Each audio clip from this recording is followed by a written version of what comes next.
Hey guys, and welcome back to Inspired by Jerica Verche, and welcome back to the ongoing Zodiac series that we've got going on. This would be week 3, where we are circling back to fire and air signs, but they are the mutable fire and air signs. So we've done cardinal signs, we've done some fixed signs, but this is our first time jumping into the mutable signs. You guys, like, you have no idea what I have had to go through to get this video up. Oh my goodness, like, you would think there was a Mercury retrograde happening right now, because good Lord. But nevertheless, we are here. So let's get started. So yeah, hopefully you have been following along. Thus far, we have knocked out the Aries fire sign. We have done Libra air. We've done Scorpio water and Taurus earth so far. Um, oh, there's a fire truck going by. Hopefully you guys can't hear that. Anyway, so yeah, we are on week 3, and I do apologize. It's been about 5 days since I've uploaded the Scorpio video, and I was supposed to have this out already. It's Friday at the time that I'm recording it, so I'm probably going to have to do 2 videos back to back. Anyway, I'm glad you guys are here. I'm so glad. So yeah, we're gonna continue through our 6-week mini series. This is supposed to be week 3, where we go over Sagittarius and Gemini for this week's polarity. And so, there's a lot of information out there about zodiac signs, astrology, and all that. So the fact that you guys clicked on my video, I'm so grateful. So thank you so much for taking the time to hang out with me. I think you're going to get a lot out of this series. And please do check the other videos as well, because there's a lot of good, juicy stuff in there. If you've ever been one of those people that have wondered, like, why a sign does what a sign does, like, how do they get the descriptions that we give them, then you're going to like this series, because that's exactly what I break down in these videos. So, as you may know already, if you've been watching the series, I only recognize the 5 main planets, okay? So that is going to be Mercury, Mars, Venus, Jupiter, and Saturn, plus the 2 luminaries, the sun and the moon. So those 7 together is what we are, or I guess they are, what we're going to be recognizing as far as rulership for the signs. So you're not going to hear too much about Uranus, Pluto, or Neptune, okay? Traditional astrology is my preferred form of practice, so that's sort of where that comes from. And yeah, so I guess we can get started. As I've done with the other videos, I'm going to give you a very quick introduction to astrology for those who are new. If you want to skip this part, or if you have been watching the series and you would like to skip this part, just look in the look for the timestamps in the description box. I will have those below for you, and you can skip this part. But for those of you that's going to stick around for this part, this is just my personal opinion about what astrology is, okay? Outside of the etymology, it's all my preferred opinion. But yeah, let's jump into it. So, astrology derives from the Greek word astro, meaning star, and logos, meaning language or knowledge or information. And so essentially, astrology is the language of the stars, or the knowledge that comes down from the stars that we receive from the heavens. Astrology studies the correlation between the movement of the celestial bodies, which are the planets, and the terrestrial events that happen on Earth under the universal law of correspondence. So if you have read like the Kabbalion, or if you are familiar with the 7 Hermetic principles, then you have probably come across the axiom, as above, so below, as within, so without. And that axiom derived from the law of correspondence, which is one of the main 7 universal laws. And so the idea is that you have a whole system, and within that whole system are lesser whole systems. And basically, they mirror each other. So whatever is happening up here will be reflected in the lesser symptoms. Systems is what I meant to say. Oh, wait. Y'all see what I'm talking about? What's with my communication today? Oh my gosh. I need to check my transits. Okay, let's jump into a quick intro for the signs. Now, the zodiac derives from the Greek word zodiakos, which means circle or a little circle of animals. And the signs themselves are actually birthed from a combination of interactions between the four elements, which produce the four seasons, and then the modalities in which they operate. So we know that there are, well, for most parts in the world, we know that there are four seasons, and each season has a beginning, middle, and transition phase. And that beginning, middle, and transition phase is what we call in astrology the modality. So when you take the four seasons times the three modalities, 4 times 3 is 12, and that is how you get the 12 zodiac signs. And so, contrary to popular belief, the signs actually are not the stars of the show, but they do spice things up, and they basically add a mode of expression, and they sort of color the way in which the true stars, which are the planets, actually operate. And so the signs are basically just an environment, and they will kind of alter the expression of the essence of the planet. So whereas the expression, depending on the sign that the planet is in, may change, the essence of the planet itself does not. So for example, regardless of where you have the moon in your chart, the moon and everything it signifies is still going to be the essence of the moon. However, the expression of the moon and how it may behave a little bit will be colored depending upon the zodiac sign that it falls in. So I hope that makes sense. I tried my best to explain it. All right, so let's talk about Sagittarius. Okay, you guys. So if you've been following along, you are also aware that we are looking at what I call the big four to come to a conclusion of what a sign is made up of and what factors in to determine how we describe any particular sign. And so the big four is going to be the gender. So is the sign masculine or feminine? Is it diurnal or nocturnal? Is it yin or yang?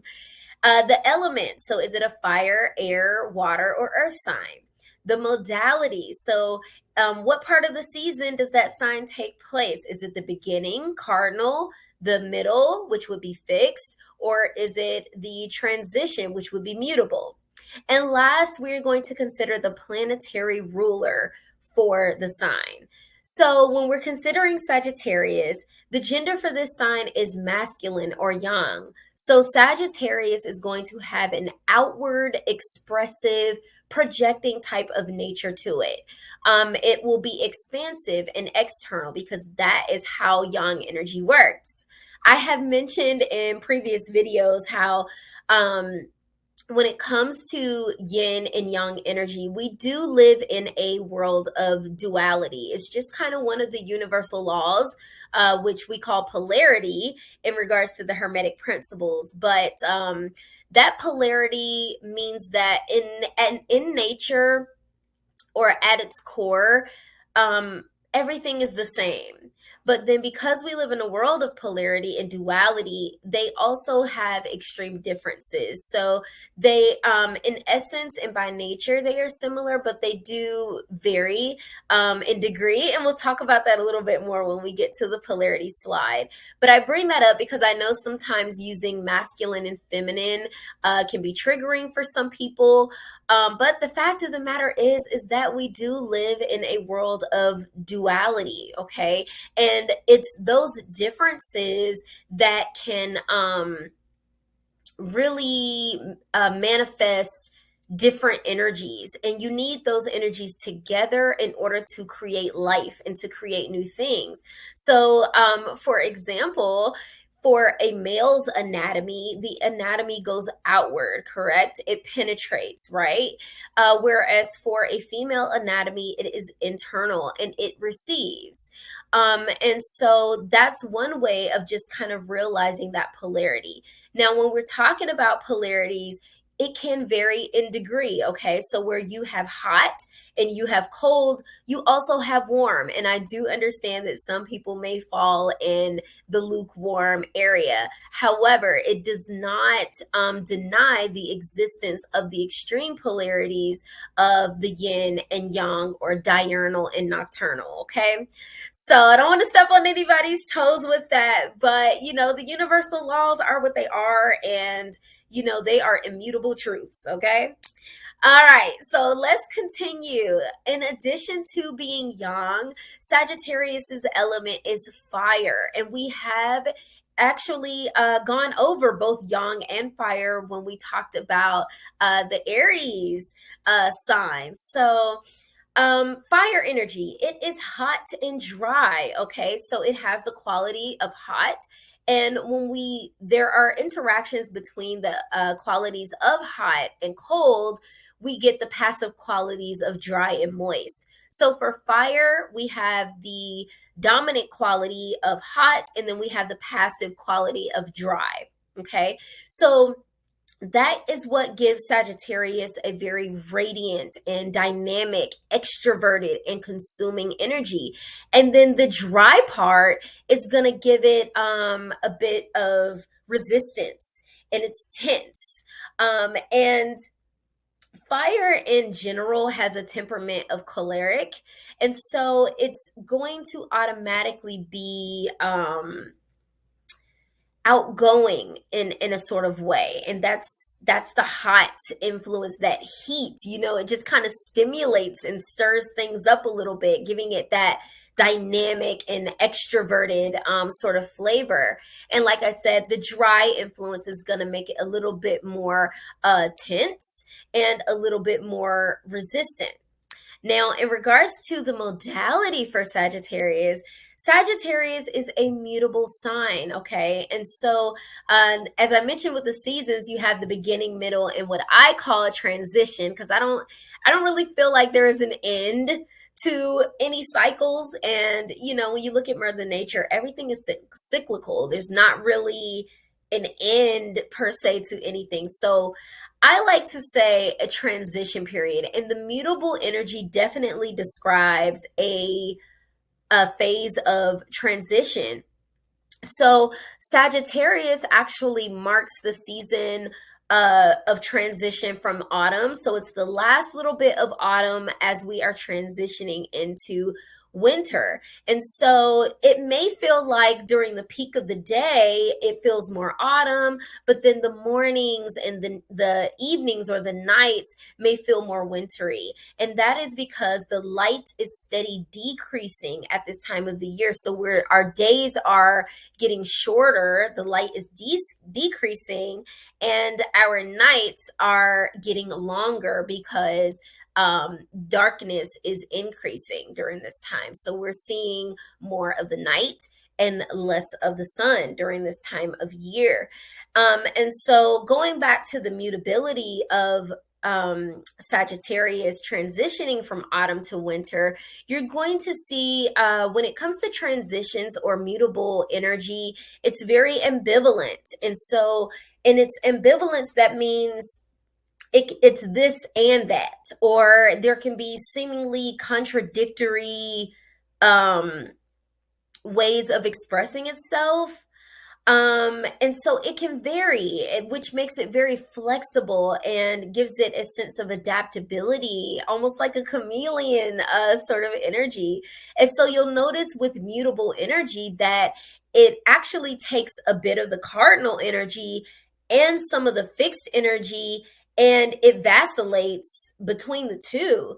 And so there can be an inconsistency to mutable energy, just simply for that fact alone, that there's that ambivalence between the stark differences of cardinal and fixed, but then you've got this mutable energy that is able to kind of ebb and flow between the two. And that dexterity is what makes mutable signs stand out the way that they do. So you've got Sagittarius, you have Gemini, you have Pisces, and Virgo, which are the mutable signs. So if you are familiar with the energies of any of those signs, ask yourself, do you see the mutability? Do you see the inconsistencies or the adaptability to be able to change from one thing to the next thing without holding on? Okay, so Sagittarius is ruled by the planet Jupiter. And Jupiter possesses the qualities of hot and moist. So when we're talking about Sagittarius, Sagittarius is already hot and dry due to the fire element influence. But you also have the Jupiterian influence of hot and moist as well. And what we learned from the Taurus video, we know that the hot and moist qualities are actually conducive to growth and life.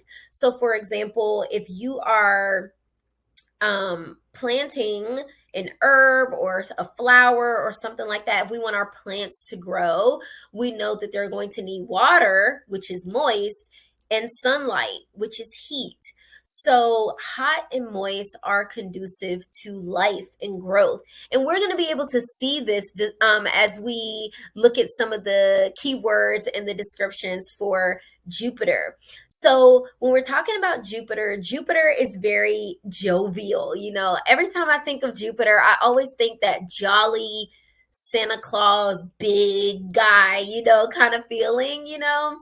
And Jupiter is a huge planet. It's literally like the biggest, of the seven that we're going to recognize in this series. Jupiter is huge. So it's grandiose. It is growth. It is expansion, exuberance, it is very abundant. And Jupiter is the higher mind. And that is because Jupiter having that hot and moist quality, Jupiter alone has a bit of a sanguine nature. And that's because it does have an affinity with the air element. And so having affinity with air is what gives Jupiter a mental quality. And so Jupiter can also be known as like the sage or the teacher. And like I said, dealing with the higher mind. It deals with ascension and truth. It cares about what is lawful versus what may be legal. So it does deal with the law, but different than like Saturnian. Okay. With Jupiter, it's going to be laws that are grounded in truths, not just something that comes out of tradition or selfish gain or like dictatorship. No, this is a different type of law. It has a sense of morality to it and about what's right versus what's wrong. And so Jupiter is about seeking truths. It's about finding meaning in things, and that air influence plus that expansion and growth. It wants to expand things. And so it wants to expand its knowledge. It wants to expand its learning and, always reaching to higher heights. And Jupiter is also associated with our beliefs and our faiths. Again, that's the spiritual higher mind guru teacher aspect to Jupiter. So a lot of the things that we believe come from the Jupiterian influence on our charts, and the things that we have faith in, just constantly reaching for this higher, looking to kind of merge and bring what is external and bring it inward. It's taking in our experiences and getting wisdom from it. And you'll notice with Jupiter, that's definitely a thing where the wisdom that is gained from Jupiter is based on experience. Although Jupiter does have that affinity with air, so the mental capacity is there, it's not quite the same as the mental capacity of, say, a ruling planet like Mercury. With Jupiter, they are wise because they've done the time, they've put in the work, that fire, that extroverted, that's that hot part of Jupiter, because remember, Jupiter is hot and moist. So yeah, Jupiter does things big, and where we have Jupiter in our charts are places where we're going to be a little excessive with our expression, okay? Okay, so when we merge all of the interpretations derived from the big four, so the gender, the element, the modality, and the ruling planet, when we merge all of those interpretations together, this is where we're getting the true essence of Sagittarius and a Sagittarius environment. Okay, so Sagittarius then becomes an energy that is very fun, spontaneous, very adventuring. If you can see on the screen here, the zodiac symbol for Sagittarius is the archer, right? And you have half man, half beast. That half man, half beast speaks to the mutability. So Sagittarius can be in man mode, it can be in beast mode. It's the ambivalence, right? You're more than one thing. You're this and you're that. And then you have the archer. So it can be Sagittarius energy is straightforward, direct. It sees a target and it knows how to get to it. It aims and shoots directly for what it's looking for. So Sagittarius energy can be brutally honest. And it's fire. Fire is about self-expression. So when it comes to the fire signs, there's not much room for lying and deception, because with fire, there's a radiance and a luminosity that's there to show up as is. So there's a very truth-seeking, honest nature to Sagittarius. The fire in Sagittarius makes it a little bit competitive, so sometimes it can be a little bit reckless as far as that spontaneity that it has, but not as reckless as its other fire signs, Leo and Aries. Okay, so out of those three, Sagittarius is going to be the one that's going to act last. It's the least spontaneous of the three, but still spontaneous and can be a little reckless nevertheless, especially if it truly believes in what it is doing. And there is a redemptive quality to Sagittarius. So with Sagittarius energy, they may get themselves into something, but they can redeem themselves as well. So if they start out maybe sort of immature or a little bit, let me grab some water, okay? If Sagittarius energy appears to be a little bit immature or a little impulsive from time to time, they're willing to get themselves out of the trouble that they may have gotten themselves into. And so I love that sense of accountability, and that's that honesty and truthfulness to Jupiter and Sagittarius that I really like. Hold that thought.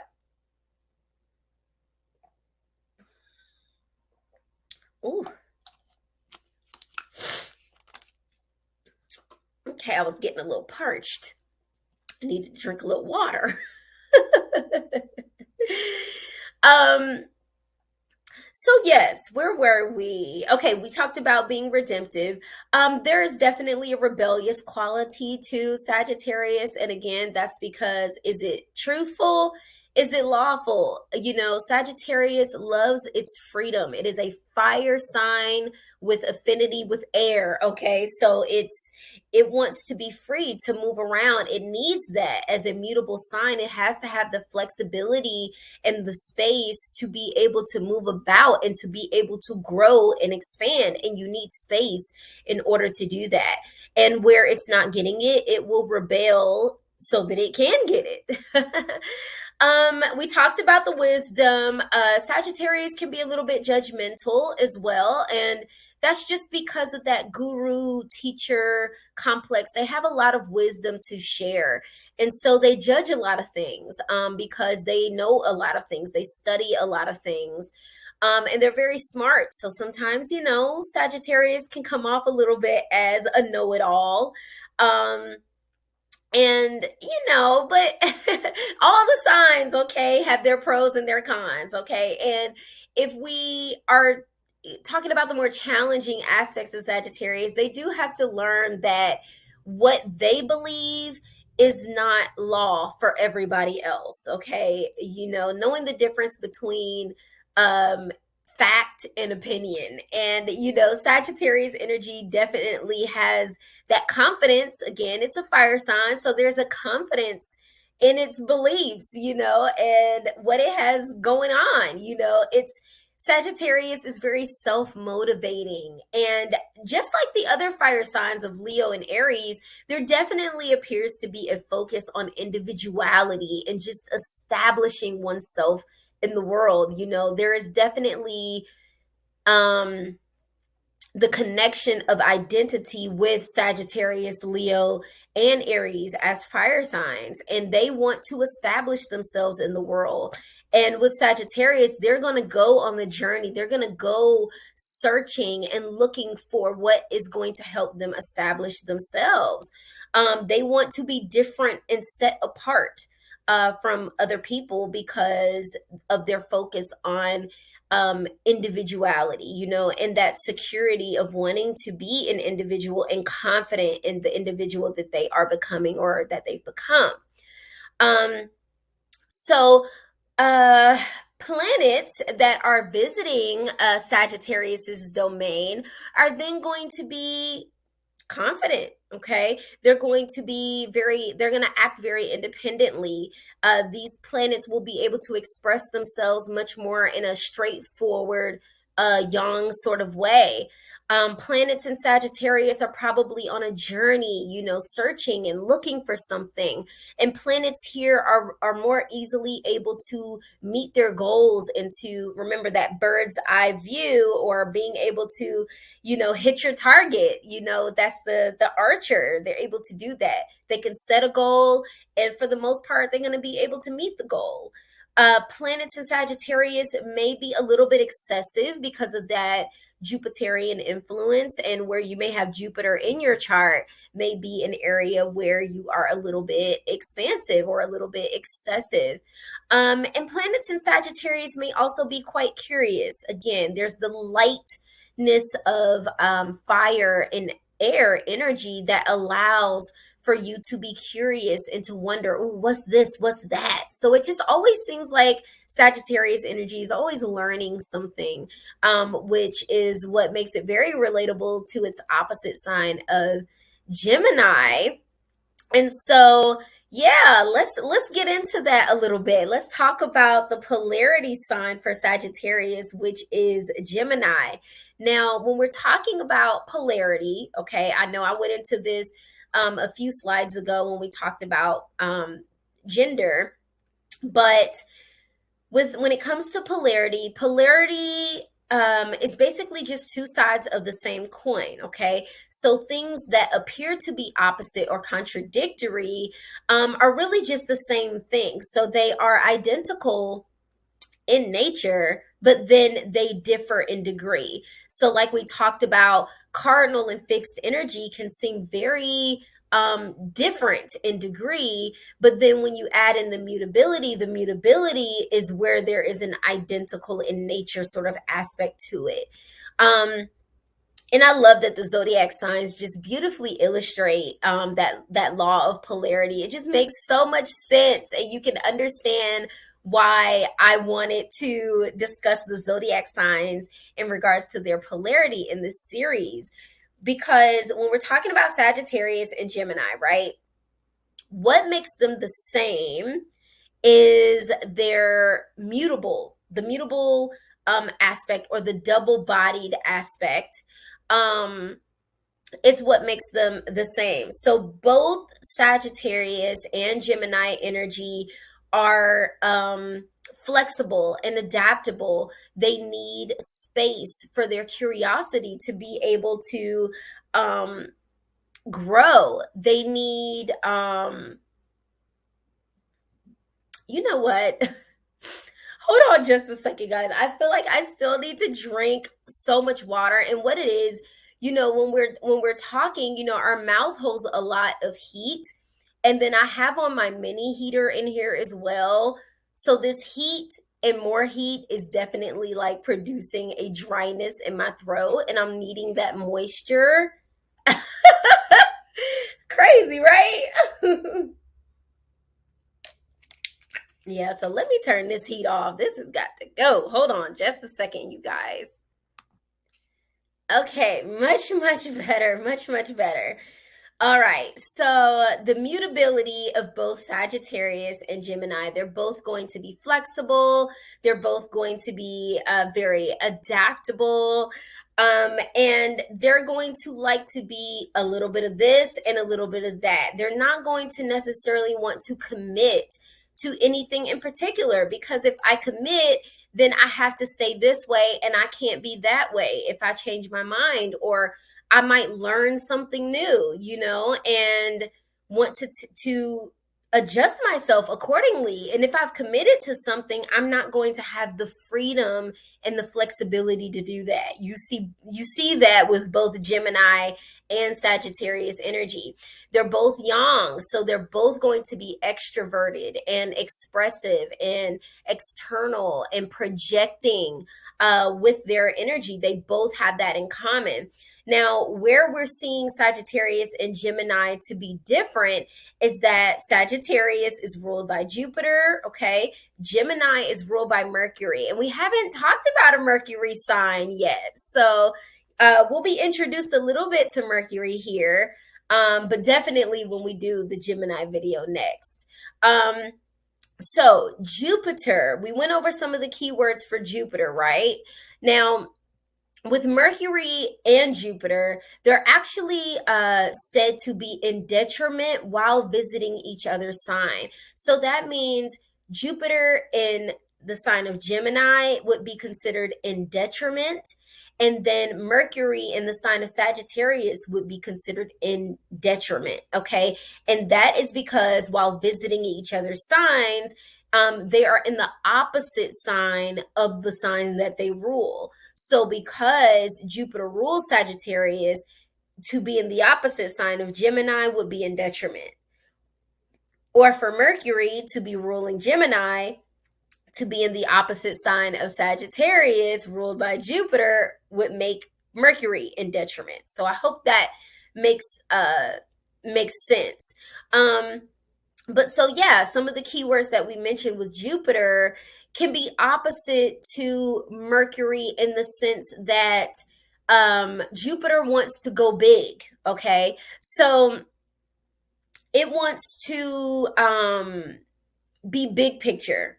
Okay, whereas Mercury is more in the details and the nooks and crannies and the specifics of breaking things down. And Jupiter isn't like that. Jupiter is just going to go the big picture. They see the big vision, and that's all they care about. Okay, and that's where sometimes there can be that recklessness that I mentioned before, where they're not paying attention to the little details or the small details, the fine print. They're just going with what's big, but they will redeem themselves. And that's because they can pull on that Gemini energy being opposite to be a little bit more specific, a little bit more particular. Another thing that makes Jupiter and Mercury different is the fact that Jupiter, again, cares about truth, honesty, and what is lawful.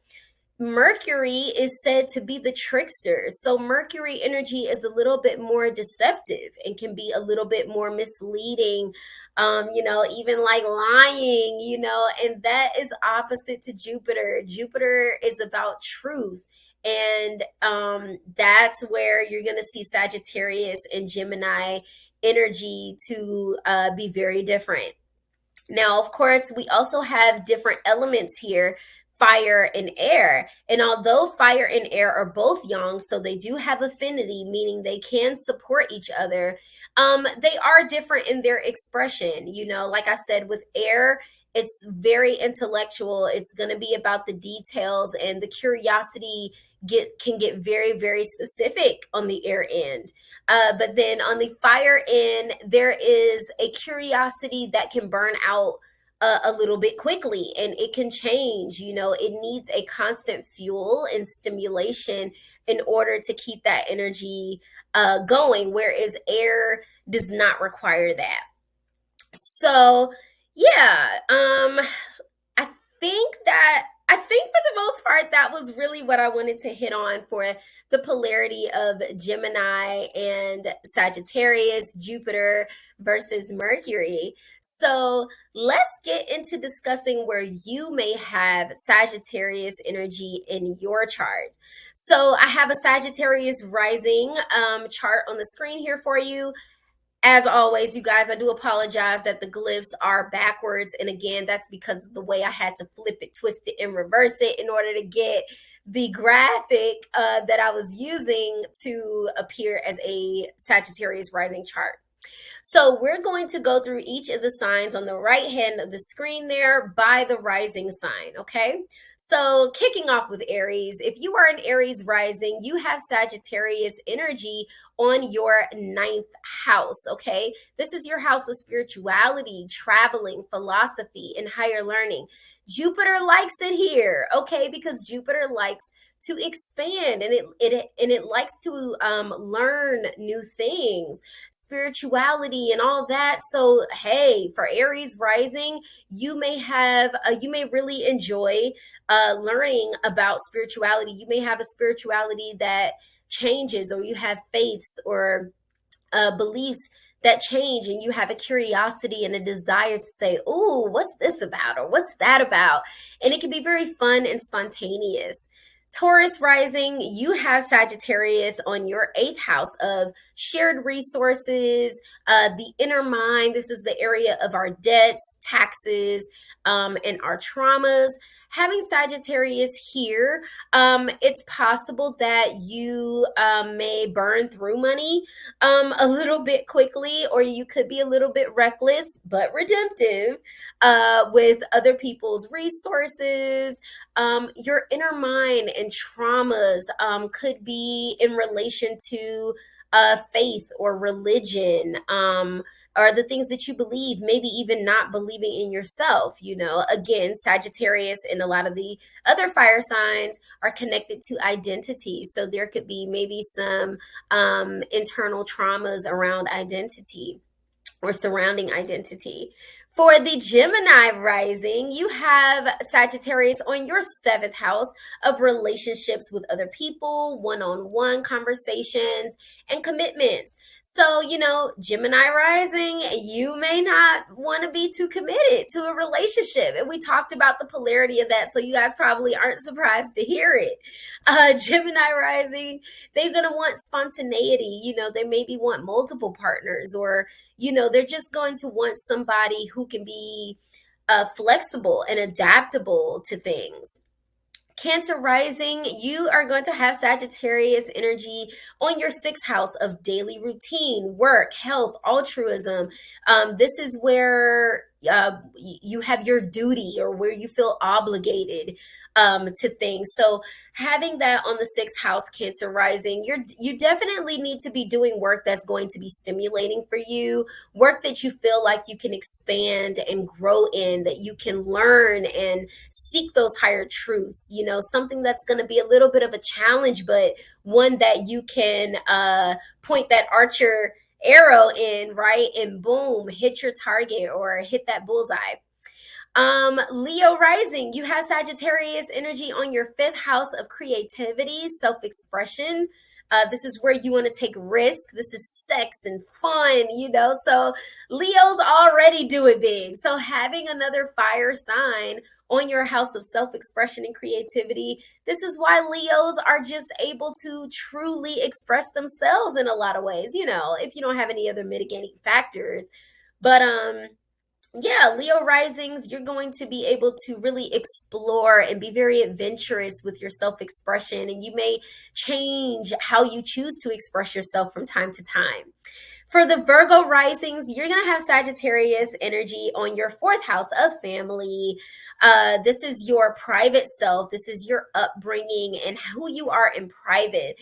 So we know how Virgo energy can be. I haven't done Virgo video yet, but the Virgo energy, it's another Mercury ruled sign. Okay. So in private, Virgo risings would like to be a little bit more spontaneous and less calculated. They may like to explore and just be able to go out there and change up something, you know, a little bit more easily. And yes, Virgo is a mutable sign as well, but the earth part of it can also make it a little bit more slow to change. And it wouldn't be the same type of change as what a fire sign would offer, that spontaneity that a fire sign can offer you. Libra risings, you have Sagittarius energy on your third house of communication and writing and siblings. And this is how you receive information, how you take in, and how you also exchange information. Having Sagittarius here makes you a very curious person. You know, when you're learning, you're probably interested in a lot of different topics, a lot of different things. Your beliefs and your faiths may also change. You know, being polar opposite of the ninth house, you're definitely going to be very ambivalent towards the things that you choose to invest your time and energy in believing, and your faith. I feel like I'm stumbling over my words because there was something else that I wanted to say for Libra rising and I forgot, but that's okay. Scorpio rising, you're going to have Sagittarius energy on your second house of resources, your earnings, your spending habits, and your values. So Scorpio risings, you may burn through money a little bit quickly. You may be very spontaneous in how you spend your money. You may want to be flexible in being able to spend your money on the different things that are of interest to you, or things that are associated with what you feel like you identify with. Sagittarius rising, this is your sign. So this is the first house, okay? So you're going to see this energy reflected in your personality, your identity, your behavior, vitality, and health. And Capricorn rising, this is the 12th house for you. You'll see Sagittarius energy in the shadow self. This is the house of mental health and our unconscious thoughts. It's the house of self-undoing. So for Capricorn rising, this Sagittarius energy may feel a bit foreign to you. It's really your blind spot, but it is there, okay? So when you have your hermit mode experiences, or your phases where you may feel very hermit, is where you're going to be able to tap into the Sagittarius energy. Aquarius rising, you have Sagittarius energy on your 11th house of friends, groups, your social networks and interactions, like-minded people. So Aquarius rising really loves this energy because, again, that affinity with fire and air, they're gonna have friends that are just as quirky and different as they are, friends that can understand them, that are willing to explore new heights and look into new things. Now, Aquarius is a fixed sign, so it might be a little bit more stubborn in its beliefs, but when around friends and in networking, you're not going to see that. You're going to see more of that flexibility of Sagittarius energy. Pisces rising, you have Sagittarius energy on your 10th house of career, the public self, your reputation, how you want to show up in the world. So for Pisces rising, this looks very spiritual, you know, having Sagittarius on the 10th house. You are going to want a career that is going to be stimulating for you. You want it to be something that you can believe in, you have a lot of faith in. You're going to want to show up in the world as an expert, a guru, a teacher, right? A sage. And you may work in spirituality, or you may work in something that has a spiritual or religious context to it, or something that's just very adventurous and allows you to do a lot of learning. Am I talking too fast? Maybe I'm talking too fast because all this stumbling over my words is, let me chill out a little bit. I would say that at the end of the video, you guys. Those are all of the signs, you guys, for in regards to your rising, of where you can find Sagittarius energy in your chart. Again, my name is Jerica Brichet, and I am a spiritual maven, an astrologer, a certified Usui Reiki master, and a certified integrative healing arts practitioner. And I want you to get to know yourself energetically. So at this time, or at least at the time that you're watching the video, I am offering a simple 30 to 45 minute personality analysis reading for your birth chart. So if you want to get to know yourself a little bit more and understand the energies that make up you, then check out the description box below. I have some information there on how you can reach me. Please follow me on social medias. My Instagram handle is right there on the screen. It is at msjerib. Yeah, so I think that's it. If you guys like this series, if you're enjoying it, please like, share, subscribe, and comment. Thank you so much for taking the time to spend a little time with me to learn about Sagittarius. And the next video, the polarity sign Gemini, will be coming up next. So stay tuned. Thank you so much, and I'll see you guys next time.